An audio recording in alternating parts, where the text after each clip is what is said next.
Dan Norton hailed Tom Mitchell's ridiculous crossfield kick in sudden death extra time as the captain inspired England to a place in Sunday's Rugby World Cup 7 semi-finals, knocking out hosts the United States in the process.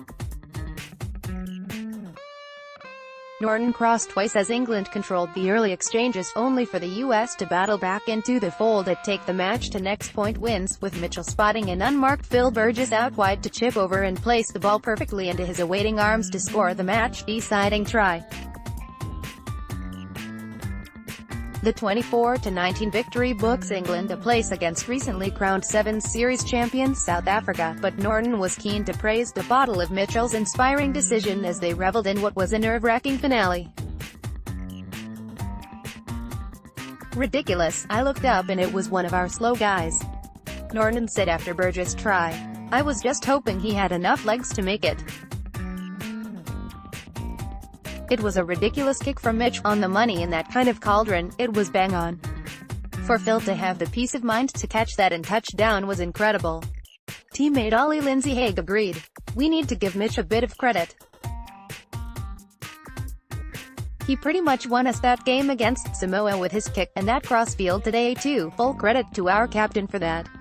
The victory came in front of a partisan U.S. crowd that lived and breathed every second of the match, include booing a flare-up at the end of normal time as two sides clashes with tempers boiling over. The fans were celebrating when Captain Madison Hughes went over early, making the most of Mike Hillery's lapse in defense, but two lethal finishes from Norton put England ahead and Lindsay-Hague stretched the score in England's favour. England captain Tom Mitchell clashes with USA's Folau Niua. Getty. The US fought back though, with Folau Niua crossing and Perry Baker springing through the middle of England's defence to level the scores to send the match to extra time, where Mitchell worked his magic for Burgess to cross. The win means that England are potentially 2 matches away from being crowned Sevens world champions for the first time since 1993, though South Africa and one of Fiji and New Zealand stand in their way. However, for Lindsay-Hague, the victory was just desserts for the work put in through the Sevens series. "It was unbelievable, really. We've come a long way this year. I think at the start of the year we probably would have lost that game. How hard we've worked this year has come through, and we found the bounce of the ball went our way and we came away with a win against a home country. We were saying how good that team has been all year, and to get on top of them in their own nation is incredible. Scarlet Ruse brutal. Sevens format as England lose in first round once again, though there was only one side that stole the show.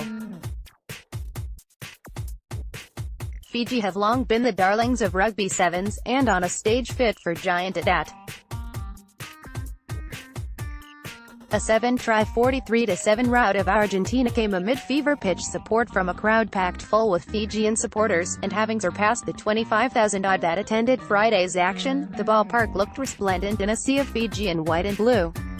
The game will be remembered for a moment of brilliance from Toulon's Jesua Tuisova, as the wing took a one-handed offload from former teammate Semi Radradra, now of Bordeaux Bagels, charged down the right and hurtled over Argentina's Lauzaro Bazan Velez NFL style before diving over to score on of the tries of the tournament. Fiji will take on New Zealand in what will be a mouth-watering clash and a repeat of their recent meeting in London, which the Pacific Islanders clinched convincingly with one of the performances of the season. New Zealand made hard work of it though. The All Blacks picked up 3 yellow cards, conveniently one after the other, to spend more than 6 minutes down to 6 men, but eventually tries from Kurt Baker and Joe Revuvo saw them past France 12-7 and into the last 4. Joe Revuvo sent New Zealand into the semi-finals at the expense of France. Getty. Wales and Ireland will face off on Sunday in the Challenge semi-finals, having won their respective quarter-finals against Samoa and Kenya, with the winner set to face either Canada or Australia in the final, while Scotland will play off for 5th with the US and one of France and Argentina. Swiss watchmaker Tudor is the official timekeeper of Rugby World Cup Sevens 2018 in partnership with World Rugby. For further information visit www.tudorwatch.com. Follow the independent sport on Instagram here, for all of the best images, videos and stories from around the sporting world.